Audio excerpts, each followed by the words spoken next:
ಸದನದಲ್ಲಿ RSS ಗೀತೆ ಹಾಡಿದ ವಿಚಾರ ಅಥವಾ RSS ಆಂಥಮ್ ಮಾಡಿದ ವಿಚಾರಕ್ಕೆ ಸಂಬಂಧಪಟ್ಟಂತೆ ಸುದ್ದಿಗೋಷ್ಠಿ ನಡೆಸಿ DK ಶಿವಕುಮಾರ್ ಸ್ಪಷ್ಟನೆ. ಅಶೋಕ್ ಮಾತನಾಡುವಾಗ ಎರಡು ಲೈನ್ ಹೇಳಿದೆ ನಾನು. ಅಶೋಕ್ ಮಾತಾಡಬೇಕಾದ್ರೆ ವಿರೋಧ ಪಕ್ಷದ ನಾಯಕ ನಾನು ಅಧ್ಯಯನ ಮಾಡಿರೋ ವಿಚಾರ ಹೇಳಿದೆ, ನಾನು ಅದ್ರ ಬಗ್ಗೆಯೂ ತಿಳ್ಕೊಂಡಿದ್ದೀನಿ, ಅದನ್ನ ಕಟ್ ಮಾಡಿ ಪೇಸ್ಟ್ ಮಾಡಿ ನ್ಯಾಷನಲ್ ನ್ಯೂಸ್ ಮಾಡ್ತಾ ಇದ್ದಾರೆ ಅಷ್ಟೇ ಅಂತ ಹಿರಿಯ ನಾಯಕರು ನನಗೆ ಸಲಹೆ ಕೊಟ್ಟಿದ್ದಾರೆ. ಇದ್ರ ಬಗ್ಗೆ ಇದನ್ನ ನ್ಯೂಸ್ ಸೆನ್ಸ್ ಮಾಡೋ ಅಗತ್ಯ ಇಲ್ಲ, ಅವರ ಸಲಹೆಗಳನ್ನು ನಾವು ಗೌರವಿಸ್ತೀವಿ ಅನ್ನೋ ಮಾತನ್ನ DK ಶಿವಕುಮಾರ್ ಅವರು ಸ್ಪಷ್ಟಪಡಿಸ್ತಾ ಇದ್ದಾರೆ. ಯಾರು ಮೀಡಿಯಾದಲ್ಲಿ ಮಾತನಾಡಬೇಡಿ ಇದ್ರ ಬಗ್ಗೆ ಅಂತ ಹೇಳಿದಾರಂತೆ. RSS ಆಂಥಮ್ನ ಇವರು ಪ್ರಸ್ತಾಪ ಮಾಡಿರೋ ವಿಚಾರಕ್ಕೆ ಸಂಬಂಧಪಟ್ಟಂತೆ ನಿಮ್ಮ ಬದುಕಿಗೆ ನನ್ನ ಬದುಕು ಮೆಟ್ಟಿಲಾಗಬೇಕು, ಇದನ್ನ ದೊಡ್ಡ ವಿಷಯ ಮಾಡಕ್ಕೆ ಹೋಗಬೇಡಿ. ಅಶೋಕ್ ಮಾತಾಡ್ಬೇಕಾದ್ರೆ ನಾನೊಂದೆರಡು ಲೈನ್ ಸೇರಿಸ್ದೆ. ಇಂಡಿಯಾ ಅಲಯನ್ಸ್ಗೆ ನೋವಾಗಿದ್ರೆ ಇದರಿಂದ ನಾನು ಕ್ಷಮೆ ಕೇಳ್ತೀನಿ, ಯಾರಿಗೆ ಹೆದರಿದೆ ಅಂತ ಅಂದ್ಕೊಳ್ಳೋಕ್ಕೆಲ್ಲ ಹೋಗಬೇಡಿ ಅಂದಿದ್ದಾರೆ.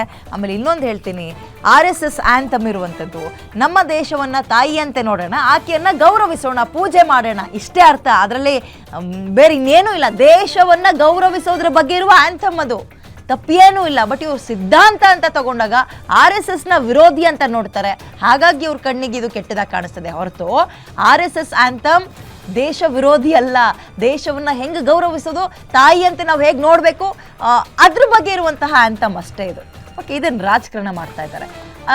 ಹೆಚ್ಚಿನ ಡೀಟೇಲ್ಸ್ ನನ್ನ ಕಲೀಗ ವೀರೇಶ್ ನೀಡ್ತಾರೆ. ವೀರೇಶ್, ಯಾವಾಗ RSS ಆಂಥಮ್ ಅನ್ನ ಅಧಿವೇಶನದಲ್ಲಿ DK ಶಿವಕುಮಾರ್ ಅವರು ಹಾಡಿದ್ರು ಅವತ್ತಿನಿಂದಲೂ ಪರ ವಿರೋಧ ಚರ್ಚೆಗಳು ಜೋರಾಗ್ತಾ ಇದೆ.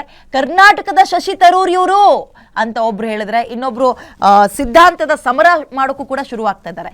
ಏನಂದ್ರು DK ಶಿವಕುಮಾರ್?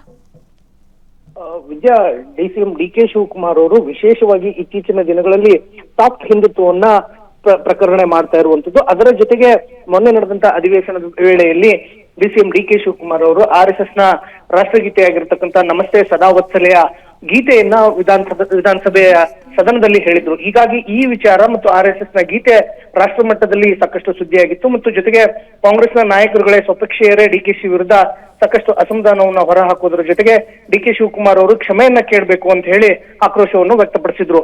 ಆ ನಿಟ್ಟಿನಲ್ಲಿ ಇದೀಗ DCM DK ಶಿವಕುಮಾರ್ ಅವರು RSS ಗೀತೆಯನ್ನು ಹಾಡಿರೋದು ರಾಷ್ಟ್ರ ಮಟ್ಟದಲ್ಲಿ ಮತ್ತು ಅದರಲ್ಲೂ ಕಾಂಗ್ರೆಸ್ ನಾಯಕರುಗಳಿಗೆ ಮುಜುಗರ ತರ್ತಾ ಇರೋ ಹಿನ್ನೆಲೆಯಲ್ಲೇ DK ಶಿವಕುಮಾರ್ ಅವರು ಇವತ್ತು ಸುದ್ದಿಗೋಷ್ಠಿಯನ್ನ ನಡೆಸೋದ್ರ ಜೊತೆಗೇನೆ ಸ್ಪಷ್ಟೀಕರಣವನ್ನು ಸಹ ಕೊಟ್ಟಿದ್ದಾರೆ.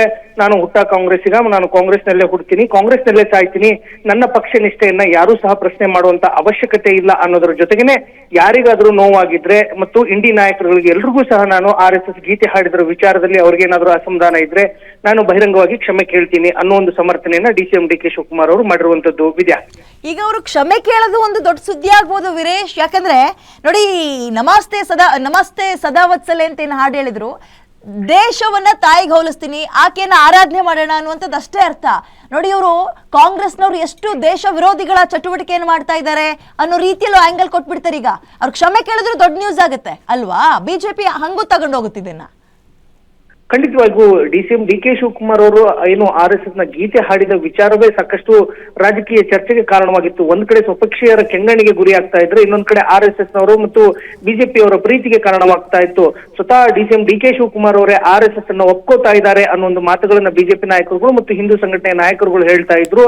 ಆದ್ರೆ ಕಾಂಗ್ರೆಸ್ ನಾಯಕರುಗಳು ಎಲ್ಲರ ಹೇಳ್ತಾ ಇರುವಂತದ್ದು ಏನಂದ್ರೆ, RSS ದೇಶ ವಿರೋಧಿ ಸಂಘಟನೆ, ಹೀಗಾಗಿ ಅದನ್ನ ನಾವು ವಿರೋಧಿಸಬೇಕು, ಇದು ನಮ್ಮ ಸೈದ್ಧಾಂತಿಕವಾದಂತಹ ಹೋರಾಟ ಆಗಿರೋ ಹಿನ್ನೆಲೆಯಲ್ಲಿ ನೀವು RSS ಗೀತೆಯನ್ನ ಸಮರ್ಥನೆ ಮಾಡ್ಕೊಂಡಿರೋದು ಸರಿ ಅಲ್ಲ ಅಂತ ಹೇಳಿ ಬಹಿರಂಗವಾಗಿ ಆಕ್ರೋಶವನ್ನು ಹೊರಹಾಕಿದ ಬೆನ್ನಲ್ಲೇ ಇದೀಗ DCM DK ಶಿವಕುಮಾರ್ ಅವರು ಸಮರ್ಥನೆಯನ್ನು ಕೊಟ್ಟಿದ್ದಾರೆ ಮತ್ತು ಅದಕ್ಕೆ ಕ್ಷಮೆಯನ್ನು ಸಹ ಕೇಳಿರುವಂತದ್ದು ವಿಶೇಷ ಅಂತ ಹೇಳ್ಬೋದು. ವಿದ್ಯಾ, ಓಕೆ, ಧನ್ಯವಾದ ಡೀಟೇಲ್ಸ್ಗೆ. ನೋಡಿ, ಭಾರತ ಮಾತೆಯನ್ನು ಆರಾಧಿಸುವ ಧರ್ಮ ಮಾರ್ಗವನ್ನ ಸ್ಥಾಪನೆ ಮಾಡುವಂತಹ ಆಂಥಮ್ ಅದು.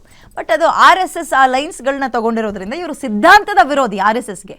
ಬಟ್ ಆಂಥಮ್ ಅಲ್ಲಿ ಏನು ಸಮಸ್ಯೆ ಇಲ್ಲ, ದೇಶವನ್ನು ಹೊಗಳುವ ವಿಚಾರಗಳಿದೆ ಅಷ್ಟೇ ಅದರಲ್ಲಿ. ಈಗ ಇವರದಕ್ಕೆ ಸಾರಿ ಕೇಳಿದ್ರೆ BJP ಅದನ್ನೊಂದು ಅಸ್ತ್ರ ಮಾಡ್ಕೊಳತ್. ನೋಡಿ ನೋಡಿ ನೋಡಿ ನೋಡಿ ಕಾಂಗ್ರೆಸ್ನವ್ರು ಎಂಥ ಮನಸ್ಥಿತಿ ಇವ್ರದ್ದು, ದೇಶ ವಿರೋಧಿಗಳು ಇವರು ಅಂತ.